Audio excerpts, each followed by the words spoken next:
अबू तालिब एक सादा दिल, गैरतमंद और इज्जतदार इंसान थे।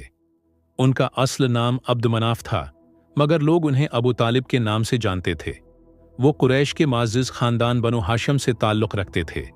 एक दिन मक्का की गलियों में एक छोटा सा बच्चा यतीमी की चादर ओढ़े बैठा था। वो बच्चा मोहम्मद था, जिनके वालिद का इंतकाल हो चुका था। अबू तालिब ने उस बच्चे को सीने से लगाया, जैसे वो उनका अपना बेटा हो। उनकी मोहब्बत में कोई फर्क न था। अपने बच्चों से ज्यादा वो मोहम्मद से प्यार करते। वक्त गुजरता गया, मोहम्मद जवान हुए, सच बोलते, अमानतदार थे, सब उनकी इज्जत करते। फिर एक दिन वो हक की बात लेकर खड़े हुए, लोगों को बुराई से रोका, सच्चाई की तरफ बुलाया। मक्का के सरदार नाराज हो गए, मगर अबू तालिब, जो अब बूढ़े हो चुके थे, अपने भतीजे के साथ खड़े हो गए। उन्होंने दुश्मनों से कहा, मोहम्मद को कुछ कहा तो तुम सबसे पहले मेरे साथ मुकाबला करना होगा।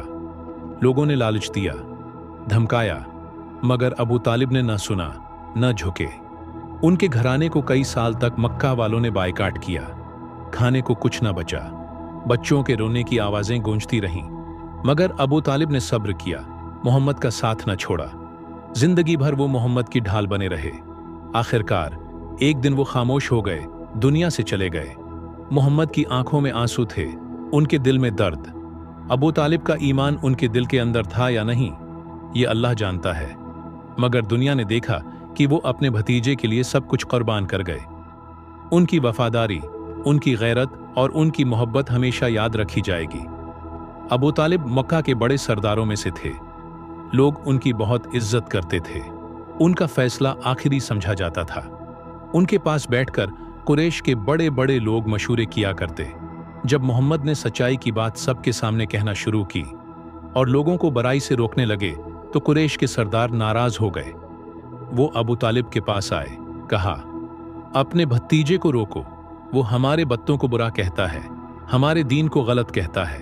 अबू तालिब ने नरमी से बात सुनी, मगर मोहम्मद को बुलाया और पूछा, बेटा, कुरैश के लोग शिकायत कर रहे हैं।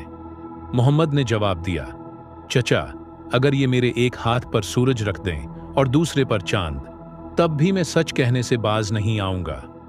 अबू तालिब कुछ लम्हे खामोश रहे, फिर सबके सामने कुरैश के बड़े सरदारों के दरमियान खड़े होकर बोले, जब तक मैं जिंदा हूं, मोहम्मद को कोई नुकसान नहीं पहुंचा सकता। ये बात सबने सुन ली। अबू तालिब ने खुलकर सबके सामने मोहम्मद का साथ देने का ऐलान किया।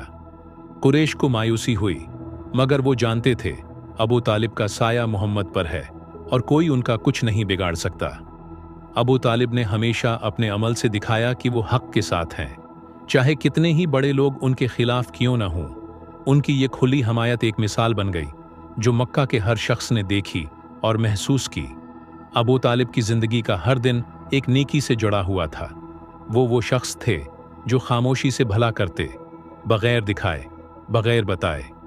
उनका सबसे पहला नेक अमल ये था कि जब उनके भाई का यतीम बच्चा मोहम्मद उनके हवाले किया गया, तो उन्होंने कोई बहाना नहीं किया। खुद के बच्चे पहले ही ज्यादा थे, घर में माल कम था, मगर उन्होंने मोहम्मद को गले लगाया। न सिर्फ परवरिश की, बल्कि दिल से प्यार किया।